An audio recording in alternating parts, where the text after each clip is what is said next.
Voilà. Merci Loïc et bonjour à tous et à toutes et merci à nos panélistes sur lesquels on compte pour éclairer nos lumières sur ce sujet du bénévolat et des associations. Alors, j'ai été chercher quelques chiffres récents sur ce sujet. Alors, je remercie d'ailleurs l'Associatech, associatech.fr, qui a fait un remarquable panorama du bénévolat en 2022. Ils sont amusés, ça je vous laisserai faire, à comparer les études les unes avec les autres. Moi, ce que je vais faire, c'est que je vais simplifier, je vais prendre la première. Je vous laisserai, et bien entendu, les chiffres varient un peu d'une étude à l'autre, mais on ne va pas se casser les pieds avec ça. Ce qui sort de ce panorama de chiffres, c'est énorme. Un Français sur 5 pratique le bénévolat et donne de son temps au travers d'une structure associative. On va voir, il y a énormément de structures associatives différentes. La France est le pays de l'association 1901, comme vous le savez, ça date de 1901. Ça fait plus de 120 ans et effectivement, c'est très dynamique. Mais on va voir, en fait, le bénévolat traverse une crise et le Covid est passé par là. Et alors, il n'y a pas que le Covid, il y a aussi la réforme des retraites qui est en train de mettre un coup aussi au système. Alors, cette étude de France Bénévolat, réalisée avec le Crédit Mutuel, sur l'évolution de l'engagement bénévole associatif en France de 2010 à 2022, montre 19 millions de personnes, soit 36% de la population des 15 et plus qui donnent leur temps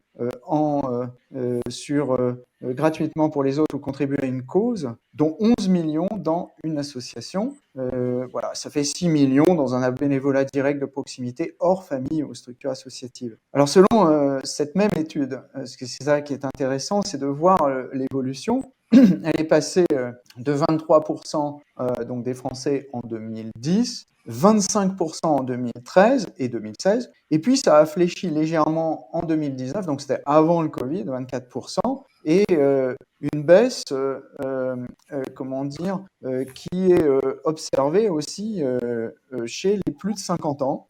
Tous les types, je les cite, tous les types de bénévolat sont en diminution largement du fait des arrêts d'activité dus à la pandémie. Ça a mis effectivement un grand coup. Alors, en janvier 2022, je poursuis sur près d'1 million de nouveaux dons de temps, je cite, dus à la pandémie. Un tiers ont pris fin alors que les 2 tiers se sont poursuivis. Donc, il y a pas mal de gens qui sont arrêtés. Alors, certains parlent de crise, d'aucuns parlent d'évolution des modalités du bénévolat. En fait, si j'ai bien compris, il y a même des instances gouvernementales et associatives qui pousseraient vers la professionnalisation de ce bénévolat. Alors, je ne sais pas si vous êtes familier des dispositifs de fin de carrière dans certaines grandes entreprises. Moi, j'ai eu la chance de travailler chez Orange. J'ai échappé à ça parce que je n'avais pas envie de finir ma carrière à 50 ans. Mais il y a beaucoup de mes anciens camarades qui, vers 55, 57, font ce qu'ils appellent du temps partagé senior. J'en ai même eu dans mes équipes, d'ailleurs, qui m'ont quitté comme ça. Ils sont partis dans une association